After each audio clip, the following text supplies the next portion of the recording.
கொஞ்சம் விட்டிருந்தா இன்ஜினே காலியாக இருந்திருக்கும். ஆமாங்க.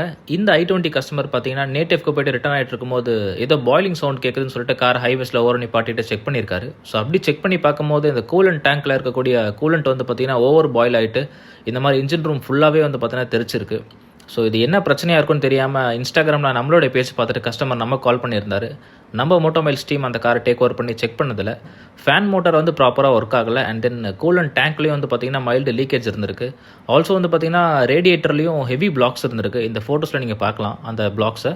ஸோ இது எல்லாத்தையும் கஸ்டமருக்கு தெளிவாக எக்ஸ்பிளைன் பண்ணிவிட்டு, ஸோ இது எல்லாத்தையுமே ப்ராப்பராக சர்வீஸ் பண்ணி ரேடியேட்டரில் இருக்கக்கூடிய பிளாக்ஸை ரிமூவ் பண்ணிவிட்டு அண்ட் தென் ஃபேன் மோட்டரை ப்ராப்பராக சர்வீஸ் பண்ணி அதை ஒர்க் பண்ண வச்சுட்டு கூலண்ட் டேங்க்கையும் ரீப்ளேஸ் பண்ணிட்டோம். ஸோ இப்போது காரை வந்து பார்த்திங்கன்னா டெஸ்ட் ட்ரைவ் பண்ணி பார்த்ததில் எந்த ஒரு கூலண்ட் பிரச்சனையும் கிடையாது, எந்த ஒரு ஹீட்டிங் பிரச்சனையும் கிடையாது. ஸோ இந்த மாதிரியான பிரச்சனை அவாய்ட் பண்ணணும்னா கண்டிப்பாக லாங் ட்ரைவ் எடுக்கிறதுக்கு முன்னாடி காரில் இருக்கக்கூடிய coolant, break and then electronic systems இது எல்லாத்தையும் ஒரு ப்ராப்பர் ஜென்ரல் செக்அப் பண்ணிட்டு எடுக்கிறதுல ரொம்ப பெட்டராக இருக்கும்.